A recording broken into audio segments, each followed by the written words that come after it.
मुलींना लग्न कार्य शिक्षण याच्याही करता त्यांना कुठली अडचण येणार नाही याबद्दलची काळजी आम्ही घेतोय। लाडक्या बहिणींनी हे महायुतीचं सरकार निवडून येण्याच्या करता खूप प्रयत्न केले, आम्हाला पाठबळ दिलं।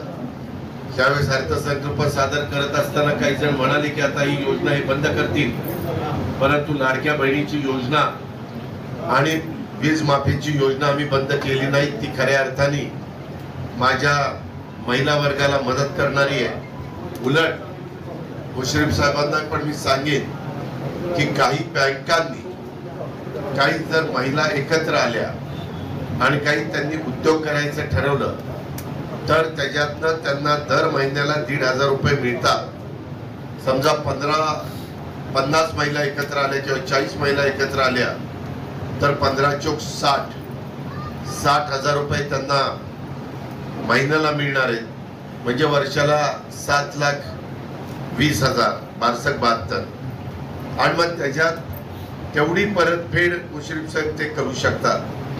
त्यांचा जर ग्रुप करून ज्याला क्लस्टर आपण म्हणतो तसं करून त्या महिलांनी काही चांगला उद्योग उभा करायचं ठरवलं तर कोल्हापूर जिल्हा मध्यवर्ती सहकारी बँकेने पण त्याच्यामध्ये त्यांना मदत करावी। कारण मी तुम्हाला छातीटोकपणे सांगतो, उद्याची 5 वर्ष आपल्या हातामध्ये, आपण कुठल्याही परिस्थितीत लाडकी बहीण योजना बंद करणार नाही।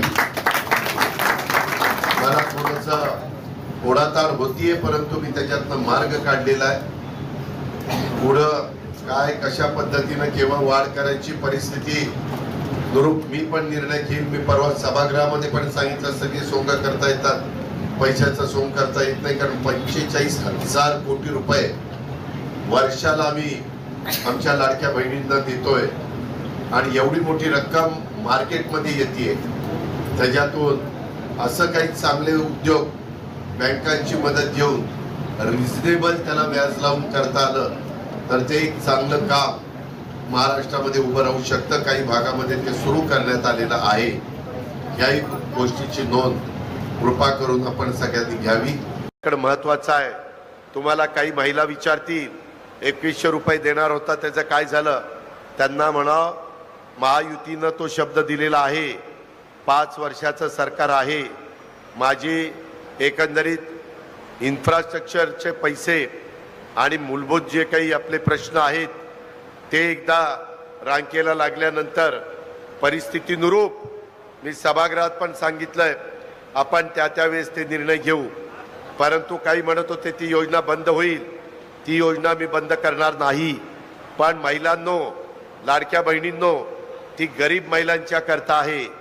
ज्या महिलेचं वर्षाचं उत्पन्न 2,50,000च्या आत आहे त्या महिलांच्या करता कुरपण करणारी, धुणभांडी करणारी, झाडूपोछा करणारी, झोपडपट्टीमध्ये कष्टाचं जीवन जगणारी, अशा पद्धतीची निराधार अशा ज्या काही महिला आहेत ज्यांना त्यांचे मुलं मुली सुना सांभाळत नाही, जावई सांभाळत नाही, अशांच्या करता ही योजना आहे।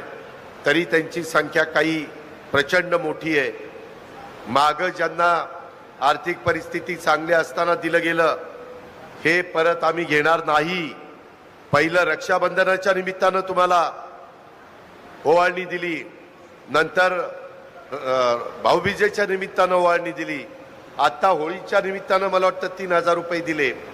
अशा पद्धतीनं आपण पैसे देतोय। आदिती तटकरेचा पण त्याच्यामध्ये